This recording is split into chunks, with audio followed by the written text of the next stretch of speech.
Hey guys, welcome back. So, we are now going to work on tubbing out the back of the car for the have plenty of room for the big tires. So, I'll show you a couple things.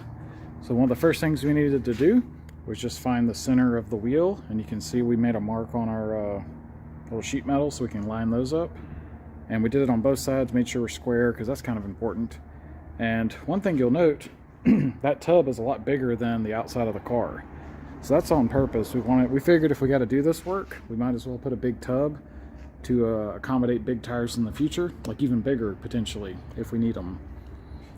So let me show you. One of the issues is that this is so tall. Like if we back, let me try to get you a better camera view. Maybe from up here. Yeah. So here's your Miata. See how big those are? So even though I've cut the crap out of that tray, it's actually not quite enough. So I've got a mark. If you look around the top of this as we go across, you can see I got a Sharpie mark. We got to cut that a little bit more. Not much, but a little bit. But then behind that metal, hopefully we're okay, but there is another piece up there. We may have to get into cutting it. Hopefully not. So we're about to grab a grinder and trim that. And then I'm not really sure how to proceed. We've got a piece of metal right here that we bought that's the correct length to follow this arc across the top. But obviously we're not hitting a straight surface over here because that's a curved panel, which is, you know, just like on the outside, it's the same thing on the inside, right? So you've got that curve. And then we've got stuff like this to deal with, and not sure what else. Maybe that's it. Maybe it's not as bad as I thought. But we've got some stuff to deal with there. So my guess is that I probably need to go buy like some poster paper and try to make that piece. Right now I've got magnets holding this, which isn't bad. That might work. But my guess is I probably need to get some poster paper and just kind of pull measurements and cut it out close and then adjust it by hand until this fits that body work real nice. Then lay it out on the metal and cut the metal. And then at that point, you know, this piece has to get welded to the frame. This will get welded to the piece that goes here.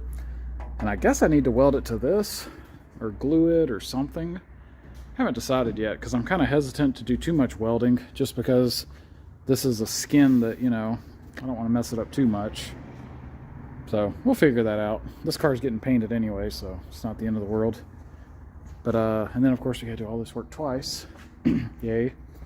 But anyway, that's our project for today. Let's see what we can get done. All right, guys. So that piece of metal that goes right here, we're gonna put it up here with magnets, and we're gonna take measurements from that metal over to this curved surface over here periodically. Let me show you how we're gonna do that. So I've got some poster paper, which we're gonna use to make the first one, so because it's easier. But check this out. So this piece of metal, I started at like this corner, and every inch I just took a ruler. I'll show you. Easy. Basically just took a ruler and every inch put a mark, and I numbered them. And you can see they go all the way to 38. So what we're going to do is we're going to put this back in the car on the magnets, get it square, make sure it's right where we want it, and just grab a tape measure and get a piece of paper with numbered, and then we'll just take measurements and go, hey, you know, here it's this measurement, here it's that measurement, and so forth until we get all of this. Then this poster paper is a little too short. I'm gonna have to like tape two pieces together, but we're gonna cut a piece of this that's roughly 38 inches long, and then we'll basically just whatever it measures, we'll put dots. Unfortunately, they didn't have white poster paper, so we got to use this black paper, so I'll have to get like a white marker or something, figure that out. But anyway, we're just gonna put dots to get the shape, and then connect the dots with a smooth line and cut it out and see how it fits and adjust from there. Hopefully we can get our template right. Once this fits perfect, you just take the template and throw it on a piece of metal, trace it on the metal, cut the metal, and there you go. So I haven't actually done this before, but it makes sense. I think it'll work. So y'all hang on. We'll see if this actually pans out the way I think it's going to work. Okay, so we talked about modding this to allow us to quickly take measurements, but we ran into yet another problem, which is one I thought of, but I was kind of hoping it wouldn't be a problem. So for example, say 0.7 right here. There's 7. You're trying to get it over here, but what happens is, since this is a curved surface, you can't get the corner to land correctly. So like sometimes when you're trying to get a measurement, like right here, like say we come up here to 7, see how this hits up here? It's touching at the top, but I'm trying to measure down there.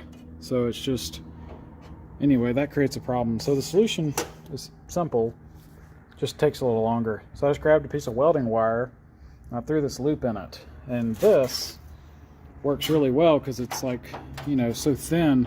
I can be on, say, number 7 here, like this, and just get this lined up, and I can use my eyes to easily tell that I got the wire straight. And what I've just been doing is take a Sharpie and just put a mark on the wire, which, sorry, this is out of focus, but basically you just do that. You can see there's a mark. It's not showing up on camera very well, but there's a mark right around there. So just do that and then throw the tape measure next to it and get your measurement that way. A little bit slower, but not too bad. This is kind of tedious, doing measurements every single inch like this. This is probably overkill now that I think about it, because this section, I mapped this out in basically 1/8 inch increments, although I skipped some because it was kind of obvious that it was overkill. But this way I got these dots and I can draw curves. I know what the shape looks like, and these points are accurate, so I can basically freehand this curve pretty easily by doing that. So yeah, maybe over here I don't need to do every single inch, because that's just a continuous smooth curve. So I'll probably do every 2 inches. That'll save time and it's fine. So anyway, we're going to do that, get these measurements, and keep going. But it looks like the welding wire trick is the best way to measure it so far. All right, so here's our measurements. We started off here, we did them about every 1/4 inch or so. Then we did 1 inches, we went to 2 inches. Here's all our measurements. And here it is drawn out on a sheet of paper. So this is like our reference that goes up against that curved piece of metal we showed. And then this is that little wiggle that goes where the sheet metal makes that first big bend. And then after that, check this out. We're going right around here. It kind of kicks up a little bit, comes down, kicks up again, kind of holds it, and then it starts to fall off right here at the end. So it looks kind of wild. What a weird pattern. I guess that's just the nature of basically a plane intersecting a 3D curved surface, you know, because these fender things are curved in multiple directions. So they're curved like this, you know, this way, but they're curved this way too. So when you got a plane that just intersects it, depending on where you hit it, you'll get some weird geometry. And that's why we did it this way. I wanted to hopefully capture it correctly. So now I got to try to draw curves that intersect all these points. I may have to add a few points. I added one here. Looks like I may need to, I don't know, we'll see. Might have to add a couple points here and there. But anyway, looks like we mostly got that shape. We're going to draw it out, probably add some points, draw it, cut it, and install it and see how it fits. Okay, so we added a few more points and checked a couple spots. There was a couple spots that looked a little questionable, and we went back and remeasured and made some adjustments. But here's what the pattern looks like. Looks kind of crazy. Funny enough, I didn't think black paper like this would work good, but the lead, funny enough, is like shiny and it pops pretty good. So works out okay. Anyway, about to cut this out and install it, see how it looks. All right, here's the pattern, how it turned out. This one little spot didn't turn out perfect, but we'll fix that if we need to. Just though it's funny, but check this out. So the piece I cut turned out way better. So, oops. But anyway, rest of it looks good. So let's go see how we did. Hopefully this fits okay.